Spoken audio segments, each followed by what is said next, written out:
Okay, today we're going to learn about how to really crowdfund on sites like Kickstarter and Indiegogo.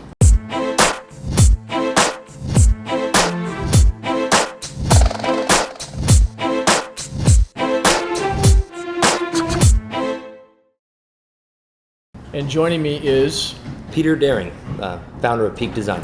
Okay, and Peter, how many times have you done this? We are in the midst of our 5th campaign. We've actually done one each of the 5 years that we've been in business.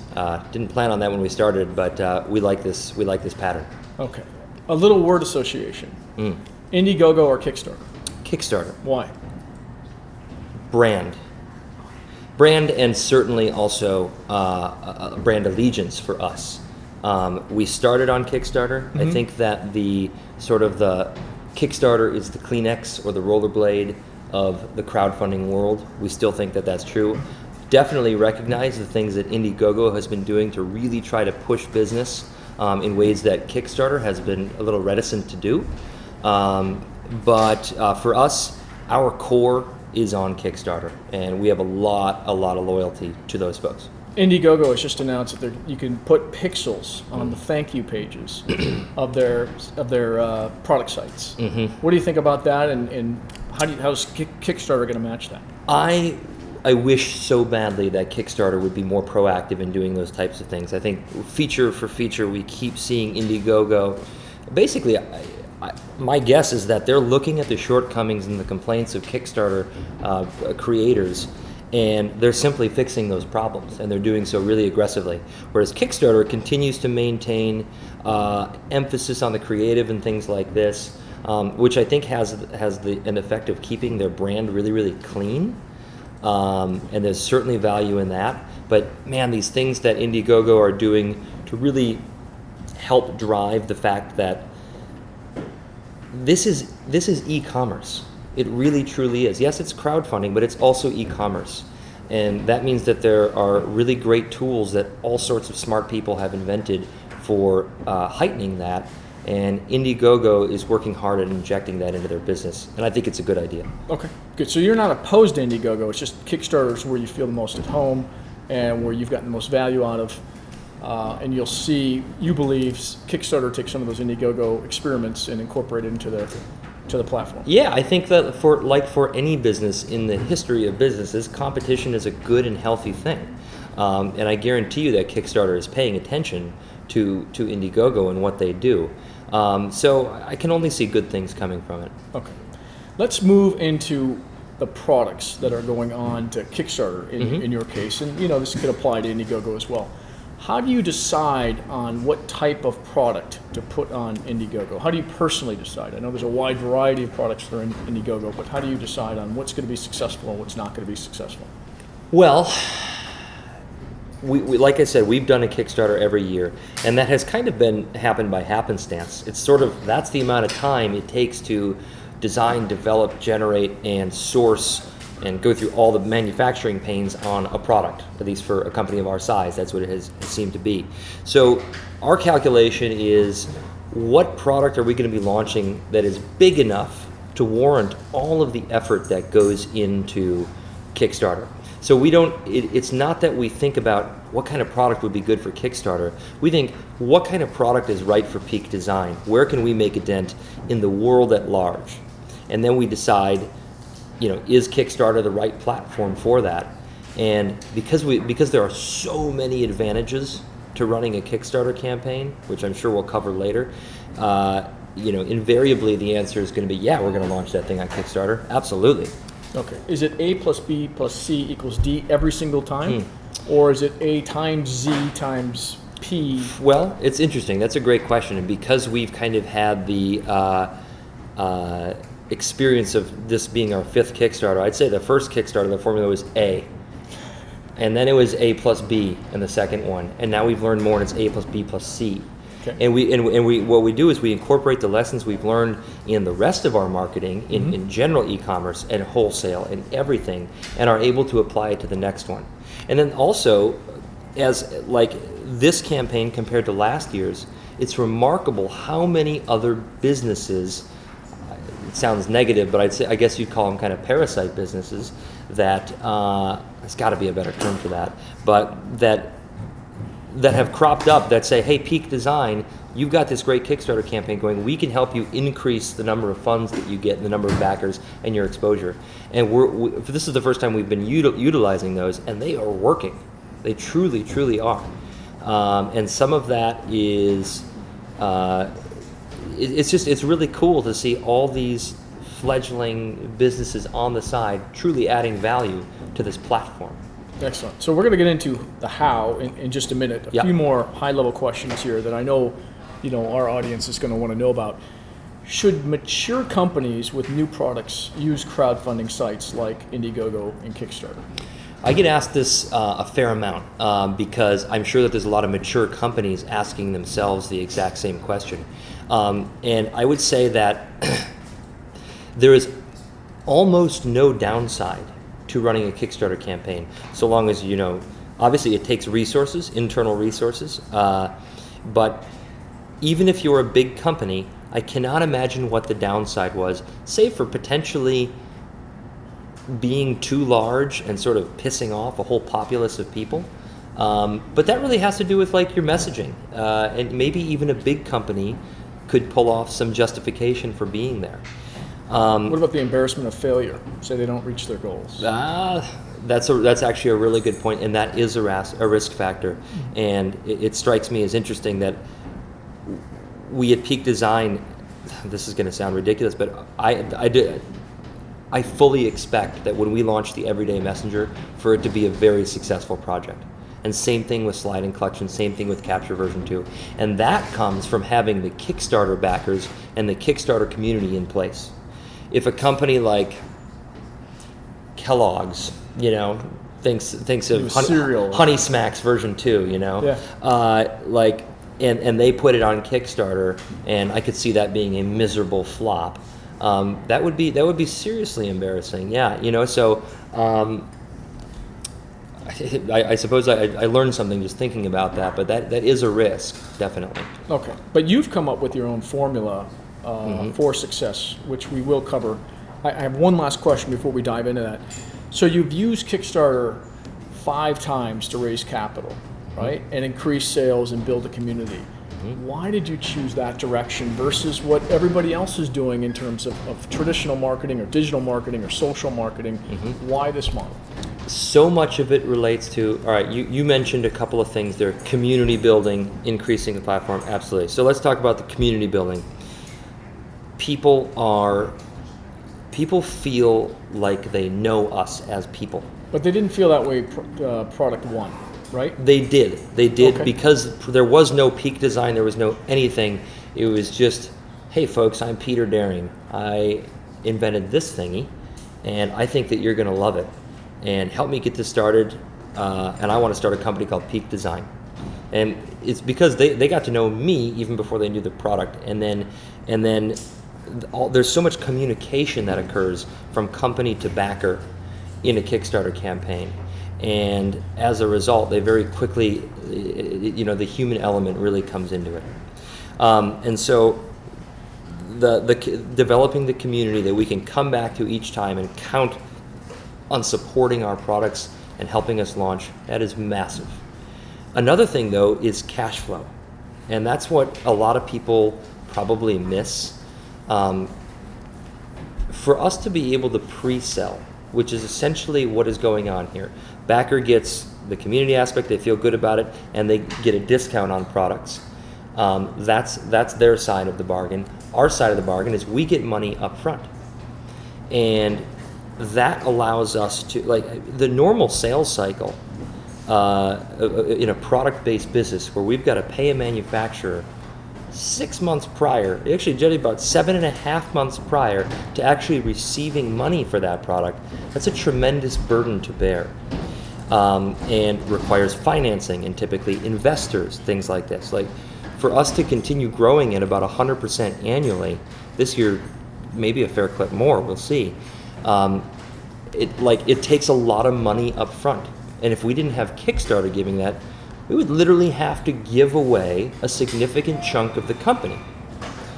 We don't have to do that now, and I cannot stress at how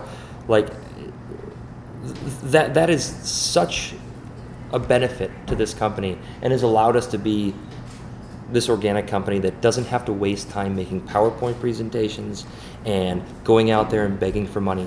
I have a lot of friends who are entrepreneurs, either in tech or med tech or anything, you name it, here in the Bay Area, and I can judge their happiness by knowing whether they are currently going through a funding round or whether they're through it and can focus on their business. It's miserable to have to go raise money. It really, really is. It takes a lot of the time from the CEO's hand holding yeah. and soul sucking. We haven't had to do any of that, and I think that's a big reason for our success. So why do you think 90%, I don't know what the exact statistic is, why do you think 90% of companies are failing on Kickstarter and Indiegogo? Well, it's still, I think that the rate, kind of the proportion of successful business, I wouldn't expect that to change very much. And I think that what makes a successful business is what product or service are you offering? Is it solving a large enough problem? Is it, and is it doing so for a strike price that the consumer thinks is a valuable thing? And different things like how you present yourself and how you market yourself kind of adjusts that strike price in the mind of the consumer. So I don't think any of that really, the exact same proportions should be expected. It's just that, so maybe you're saying, maybe the next question would be then why crowdfund? Like, why not just use traditional marketing? Yeah. The trajectory and the ability to remain independent is just phenomenal. So Peter, now with the launch of the Everyday Messenger bag, you've raised over $2.8 million. You got over 10,000 backers. What's really interesting to me is how you went about getting that started, right? I mean, it's not easy for you or for me and everybody else to come out with a product and get 10,000 backers at $2.8 million. Can you walk us through kind of what happened there? Starting with kind of your first project. Sure, absolutely. I think it's also willing to note that it's 2,000 or cresting $3 million soon for a bag. A lot of people, everyone already has a bag, and a lot of people have camera bags already and messenger bags and things like that. And a lot of people have put bags onto Kickstarter before. This one, I think, is already, at least in dollars terms, about I think 7 times larger than the previous biggest one out there. And so something special is going on, right? It's the best product we've ever built, without a doubt. And I think that when people get this, they're going to be blown away. It's even, if they thought the video was great, wait till they see the bag. But you have to go back to 2011 to really understand why this is that successful. 2011 is when I launched this product. Right. And it was very much just a guy who had an idea, who had a problem with an SLR camera, carrying it around on travels, and thought, wouldn't it be great if I could put that thing onto my backpack or onto a belt, carry a camera that way. And I made a video, which looking back on now looks pretty hokey and cheesy and things like that, but I did the best that I could. You came across as real. I came across as real, But a lot of people make those videos. What was the key turning point? Well, it was a very good problem that a lot of people who own cameras had, and a lot of people who own cameras are big participators in the internet, and that's why Kickstarter, back in 2011, it was a very novel thing. Most people hadn't heard of it. Early adopters, basically. Well, early adopters are camera people in large part because they're such techie guys, And so the right combination of solving the right problem for the right market. That's what led it to become the number 2 most funded project of all time on Kickstarter. And you put out this video, but didn't Gizmodo or somebody like that pick that up? It was Gizmodo on day 3 that, I think it was Petapixel first, and then Gizmodo picked it up, and Gizmodo just had this huge following. Especially for your audience. And it just went boom, like that, on day 3. And it was actually my birthday that day as well. And so that was a good day. Yeah. And all this attention now coming to this project, what remained is that I had to actually fulfill the thing, And fortunately, I had put myself in a position where I was already manufacturing. I had placed the bet that if I make these things and I can sell 1,000 of them, I'll break even. And I thought, after, my market research was as simple as going to the national parks with my prototype, talking to photographers and going like, hey, you see this? Do you like that? Would you do that? And people are like, yeah, that thing's sweet. I want one of those. And I was like, great. I got it, no way I won't be able to sell 1,000 of these. I had no idea that Kickstarter even existed when I was doing this market research, but thank God it did, because it became a vehicle where I could sell, 6 times that right off the bat. So you got like 5,000 people to back you on that Kickstarter campaign. Did you capture their email addresses at that point? Absolutely. How Kickstarter did you does do that? well, it's kind of native to the platform. They have an email address to sign into, and I've always got the ability to email those folks. Because you need to collect information for like shipping information and all that stuff. So is that email that you could bring into your own database, or is it remain on Kickstarter? Okay. It's you can bring it into your own database, and it's but typically, however, when we contact these folks, we do it through the Kickstarter updates. We will update people from past projects. Because there's something special about the fact that they participated in a campaign. They remember that thing from years past, like, oh yeah, I actually got that thing. It actually worked. It's sweet. And people kind of develop a good feeling about being one of the people that helped bring that to market. Yep. So that's why it's really great to keep things in the Kickstarter ecosystem. You fast forward to today, Yep. right, Peter? And now you've got the kernel of a community that you built or started building in 2011. Now it's probably a much bigger community. You create a video, but walk us through each step that you've gone through in order to collect 2.8 million in backing. And I know the campaign's not over, so there'll probably be more, and over 10,000 backers. Sure. What are the specific steps that you've gone through since then? Okay, well, obviously, there's the email addresses that we have collected over the years from our website. So customers buy a product from our website, we get their email address. Yep. Darn right, we hang on to that. Unless they tell us not to. Are you nurturing them for the last 4 or 5 years? Insofar as we let them know when we have a product. We think that by and large, people don't really want to be bothered by us just like saying More stuff about what saying they hi. can do with their bag. Exactly. Yeah. So we will pester them with a discount if it's significant enough around a certain holiday time or something like that. Other than that, it's pretty much product launches. And by nurture them, I think that what we do is we inject just a little bit of our personality into that, which I wish I could take more credit for myself, but it's mainly our marketing guy, Adam Cercino. He's hysterical. And he's hysterical in the written word, and that is not easy. No. It's really not easy, but he's a very funny guy, and we inject that alongside a bunch of badass products, and people have loved that over the years. So they keep coming back that's one of the reasons they keep coming back. So there's those email addresses, and our social following. Our Facebook likes, I think, are up to 68,000 or something like that right now, and that has continued to grow very steadily. All these little bits of ways where we can rope in people that we can just contact. All we want to do is be able to, in the digital sense, say, hey buddy, just real quick, come take a look at this. We wanted to press play on our video, and so in so many ways, it is the traditional tools of social media: Facebook, Flickr, Instagram for us because we're a photography company, absolutely, and the collection of those email addresses. And then at the right time, when we have something interesting to tell them, we let them know. Something we've also done, I think, this campaign compared to others. Well, there's 2 things. I'll talk about Trey Ratcliffe if you want to now or later. Either way. We've given a lot of teasers. We got a new drone in the office here, and I've spent quite a bit of 2015 learning to fly that thing.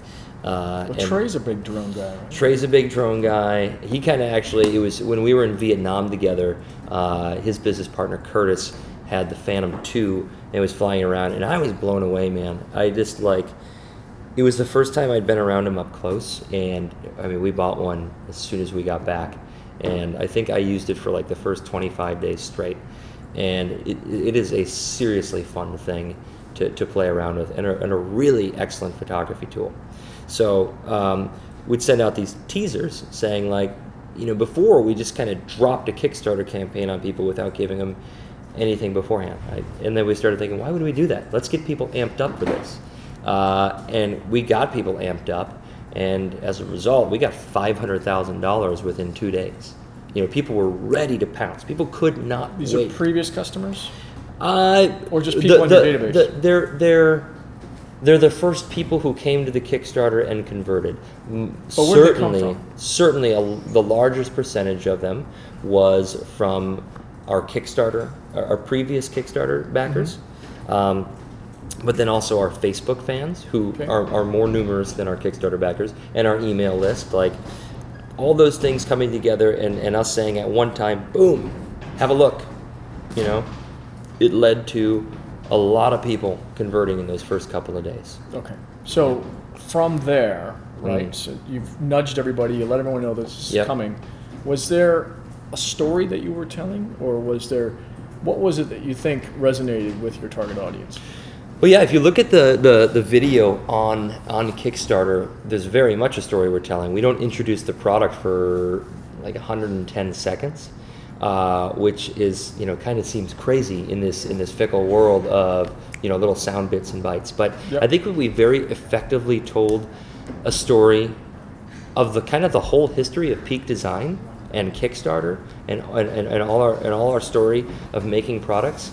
And then this one was special because it's like we went from nothing in 2011 to the point where a year ago where this guy called, and this guy is Trey Ratcliffe, the internet's most followed photographer, which absolutely he is. And like that's a big moment where like now we're getting inbound traffic for lots of things. And he called you, or he called us, and we hadn't known him before. No, he had tweeted about our campaigns prior, but had never spoken to the man. Why did he get so interested in the band? Because he was interested in our previous products, because capture and slide, and he basically, like a lot of people in the photography community, was like, man, this company is consistently putting out inventive, cool stuff, and I really like them. I'd like to talk to them.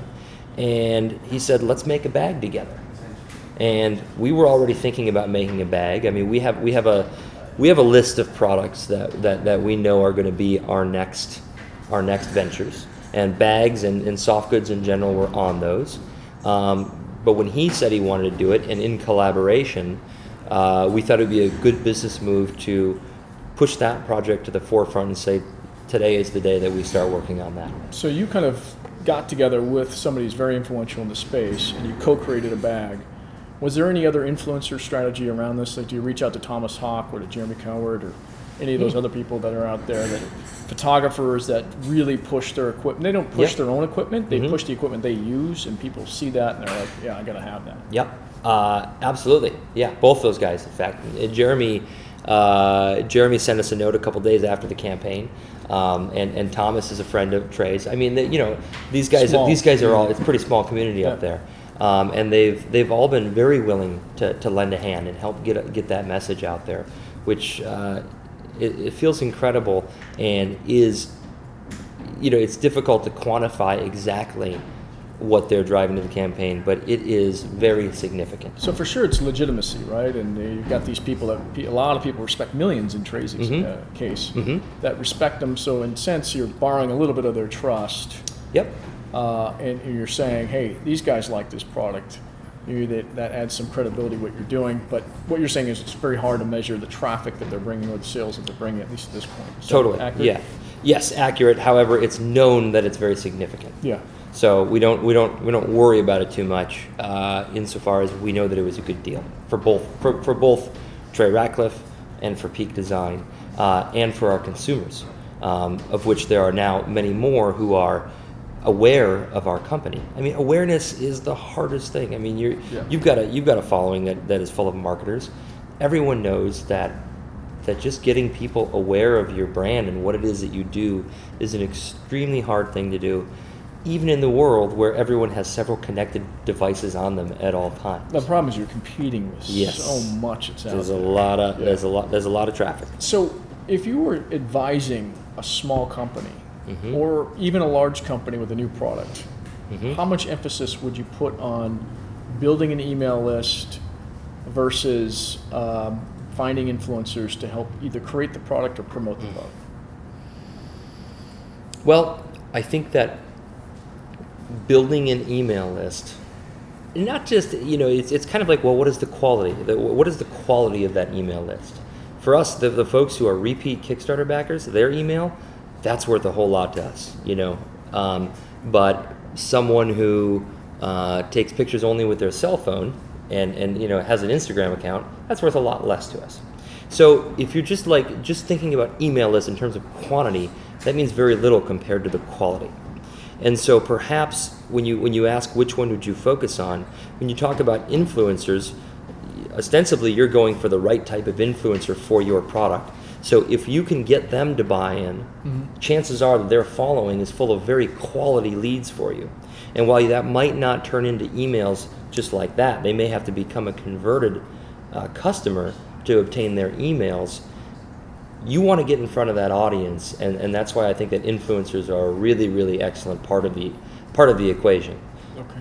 It's an equation though, and there's a lot of different variables and coefficients. Absolutely. But in you'd spend some time. Email acquisition Absolutely. sounds like it's a top priority. Influencers maybe a secondary, or is it still? I would say that email acquisition for us has been more of a passive activity. When people, we try to get people to our website, we try to get people to our Kickstarter campaigns. It's only when they become our customers, though, do we get that email. And we're not out there buying email lists and Right. things like that. And we've certainly run the kind of the numbers on that, and we've certainly experimented with that play, but the quality just seems to lack compared to especially sort of the more organic nature. So I might even say that working with influencers is more potent than kind of like that's email like lead scraping sort of, and at least that's been our experience with it. It really has. Okay. Even take for example previous campaigns when we weren't we're like legit in cahoots with Trey on this one. We're both we're both financially incentivized to get backers for this one. But before that, when we'd have influencers just throw out a tweet there, like that translated into huge dollars for us every single time. So Okay. it's important. So last question. Sure. And I think this will be on the minds of almost everybody. Let's say you were advising a company that had never done a Kickstarter, Indiegogo, or any kind of crowdfunding campaign. What would be your advice for them if it were something like, let's just say, a new Internet of Things technology product that were out there? What would you advise them to do day one, day two, day three Of the campaign? of the campaign? Or maybe even before Let's the start campaign. before the campaign, Yeah. because here's the first thing. Do the market testing. Don't use Kickstarter as a market testing. Like, don't use Kickstarter to see, are people going to like this? Are people going to want this? And that may sound counterintuitive because it might look like the perfect proving ground for a product. And it will be a proving ground, no doubt about it. But if you actually want to roll your Kickstarter project into a successful business, that means that you have to have that product ready to go in a relevant amount of time. And making things, physical things, and software is really, really hard. So you got to make that thing already, or get very, very close to it, as we always do. We're basically, in production while the Kickstarter campaign is going on.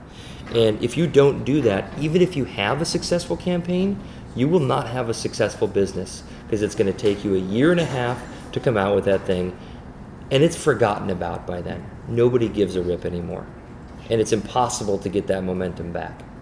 So step one, all right, figure out whether it's just your intuition and your gut, or you're asking of 1,000 people in a survey. Figure out the information that you need to know about the product, all right? And, have prototypes, have a great way of explaining what it's going to do, and get that information. And then go start making it. Like, get a long ways down the path. Stretch yourself on capital in order to make that happen. And then start preparing for the marketing phase. And make no mistake about it, Kickstarter and Indiegogo they're not just kind of a marketing platform, they're the best marketing platform. big company or small, as far as I'm concerned, bang for buck, it is absolutely the best marketing platform. And so do everything you can to prepare the email lists, to contact the influencers, to get PR things sorted out. And PR is something that can be professionally managed, or you can guerrilla it yourself. Figure out who the influencers are, get ready to talk to them, get all of your ducks in a row so that when day one launches of that Kickstarter, you can land with a bang, like we really did on this last one. We put the biggest bang out there that we possibly could. And it was instantly heard, because then the press wants to write about it, and everyone kind of wants a touch, and you can't ask for anything more than in the world of marketing. Was there anything that was important as to what kind of incentives you gave people to be early adopters or pre-sale participants? Is there any strategy around that? Nope. I think that it's human psychology to want to get there first and be along for the ride, and people, that in and of itself is a reward as the kind of compared to like seeing it, and certainly it's a lot of consumer psyche is more like they see it and they're like, I don't know, man, I got to do my research, and they might come back and check it 20 times in the next 60 days and finally convert there at the end. But there's a certain segment that's going to want to like, yes, I am on board right away, and they're telling their friends about it. They're having dinner conversations about it. I backed this new thing. Let me show you the video. It's so sweet. Check this thing out. So it doesn't matter if you're giving away a T-shirt or something else. The T-shirt thing. Peak Design has experience launching products on Kickstarter, so that's where my expertise, if you can call it that, is. And what it is certainly not is saying, here's this big goal, this is what we want to do, and if you help us get there, we'll give you a T-shirt. That is an entirely different, it's not a bad thing, but it's entirely different. And I don't have a lot of expertise on doing that. I've always encouraged people, Kickstarter works best when creators can give people a reward which is specifically tied to their mission, which is, so that's not like just using T-shirts or coasters or something kind of fun to fund some other goal.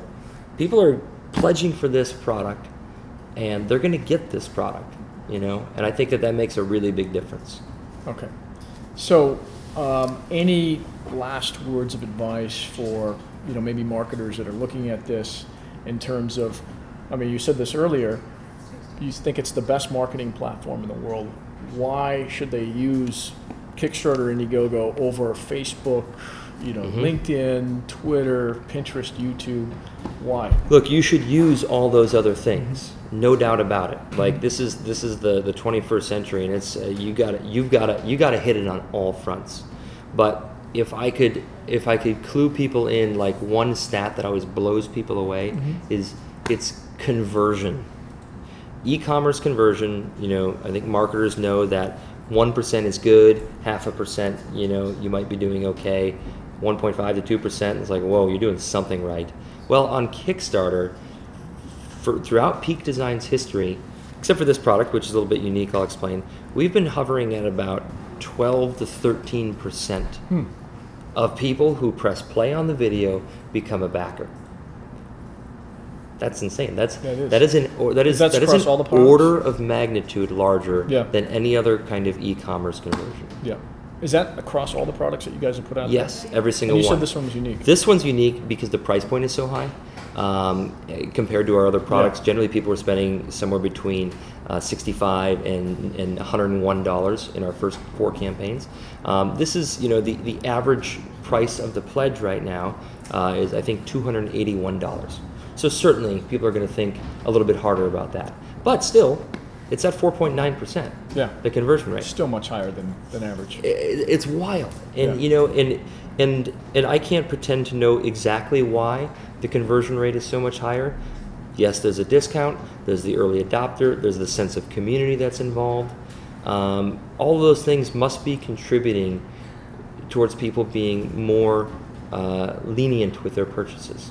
I just think it's just a product market fit, a really good one, as opposed to something that is kind of nebulous. Yes, no doubt about it. I mean, No of doubt course, about it.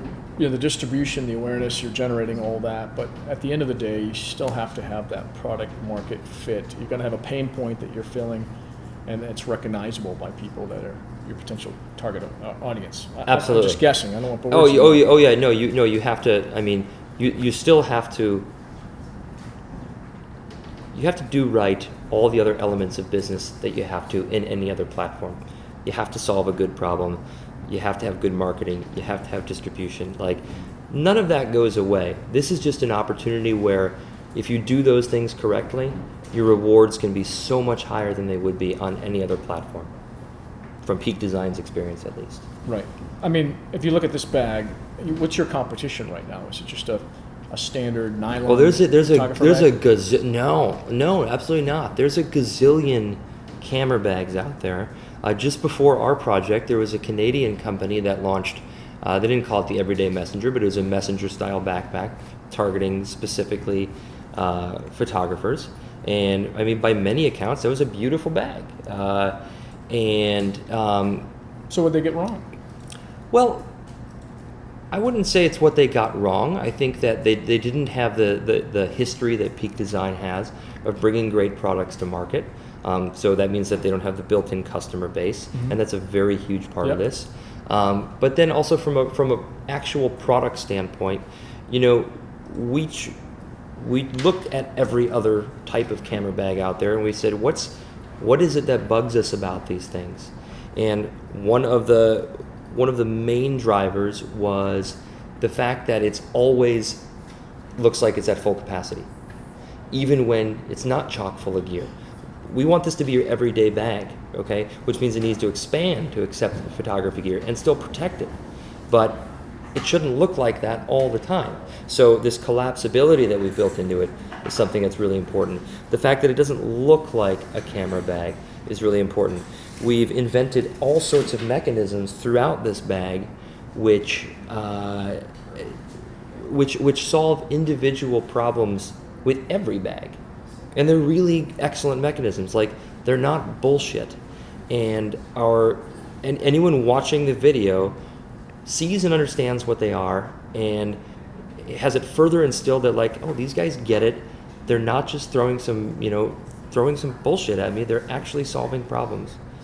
And that's happened now 5 times in a row. So Fantastic. People expect it. On that note, I want to thank you very much, Peter. Yeah. It's been an excellent conversation. I know our listeners and viewers are going to get a lot out of this. Thanks again. Mark. I really appreciate it. Cheers, man. Good.